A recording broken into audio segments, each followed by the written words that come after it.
Hello, my name is Kayla Atkinson, and I'm going to be talking to you about IV therapy today. And these are who is joining us today. Whoops.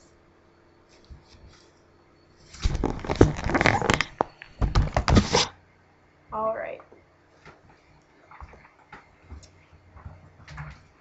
The purpose of this presentation is to inform you about the three main types of IV lines, when an IV line is indicated, how to insert an IV, and monitoring after an IV is inserted.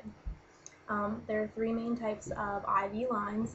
The first is a hep block, or what we call a quick cath, which is inserted peripherally, usually into the hands or the arms. The usual length of a hep block is about 1.5 to 2 inches, so as you can see, it's pretty short. Hep blocks are usually only indicated for short-term therapy, and they're indicated to remain in one insertion site for 72 hours before the site is needed to be changed. The second type is called a midline. A midline is inserted by someone who is specially trained. It's inserted into your antecubital space, and it uses a small guide wire inside of a cannula, which is removed prior to the IV therapy.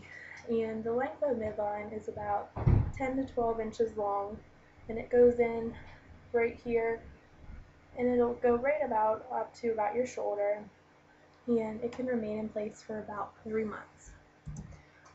The third type of line is a PICC line, or PICC, which stands for peripherally inserted central catheter. It's inserted through a peripheral vein, usually on the inside of your arm, and it goes until the tip of the catheter reaches the heart above your vein. As you can see, the length of it is fairly long, and it'll coil up here to right above your heart. A PICC can stay in place for as long as 1 year, as long as it's properly maintained. And a PICC line can be inserted inpatient or outpatient, and is performed by trained healthcare professionals. So when would an IV be indicated? Well, it could be indicated for a surgical procedure, to provide fluids and anesthesia. It can be used for to treat certain types of infections that might only be susceptible to an antibiotic that only comes intravenously. It can be used to treat dehydration for someone who is what we call NPO, or unable to take anything by mouth, and for treatment of certain medical disorders. So I'm going to talk to you about how to insert a hep block. Now, the first thing you need to do is get everything that you need ready before you start. You also need to look at the patient's vein where you plan to try to insert it prior to see what size hep block would be appropriate.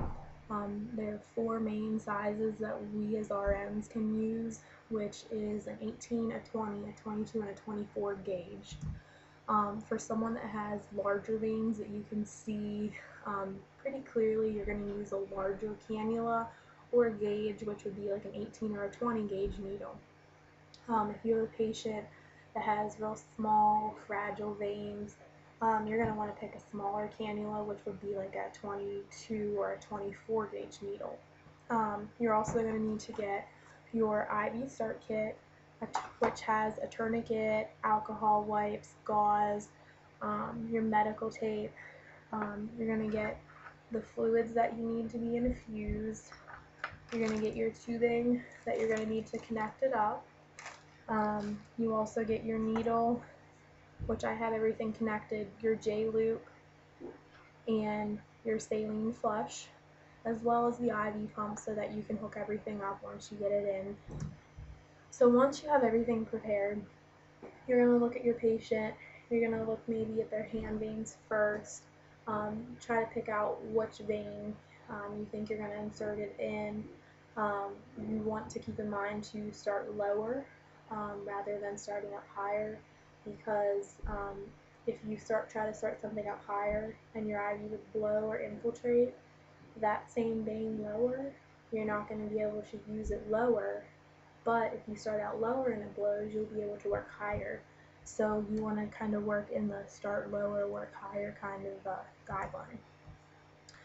Once you find the vein that you're going to use, you're going to put your gloves on, you're going to apply the tourniquet about 4 to 5 inches above the site that you're going to use. And then in a circular motion, you're going to take your alcohol wipe and you're going to clean the surface area, moving outwards in a spiral about 3 inches away from where you want to insert it. After you have your site clean, you're going to get your head block out and you're going to look at the cannula, make sure that there's no deficit seen, that everything looks okay on it. Then, which it's my preference, but it's completely per your preference, you can apply a piece of tape here on the little butterfly part so that it can be folded down and taped to the skin to secure it once you get the IV in. When you actually insert the IV, you're going to keep your hand at about a 10 to 25 degree angle to the patient's skin where you want to puncture it. Once you make your initial puncture and you're inside the vein, you'll see a flash of blood come off your cannula. Once you see that flash of blood, you're going to drop your hand parallel to the patient's skin. So you're going to go in, you'll see your flash of blood, drop parallel, and then you're going to push the little cannula off, and that cannula is what's going to be going in to the actual vein. Once you have it in, you're going to advance it, and you'll click your button here to retract the needle inside as a safety measure. Once it's connected, you'll have your J-loop connected to your saline flush, and you'll go ahead and flush it. And then once the IV is successfully inserted inside your IV start kit, there's usually a clear dressing that will come with you, and you're going to apply that. And then you're also going to tape the J-loop down to the skin. Once you have everything ready, your IVs and your J-loops hooked up, you can then go ahead and start to infuse the fluids that are ordered by the physician. Some troubleshooting: if you have a patient that has a really, especially if they're thin, if you can't get their vein to pump up when you put a tourniquet on, a lot of times if you use a blood pressure cuff and pump it up, that'll help the vein pump up for you, so it's easier to put the IV in.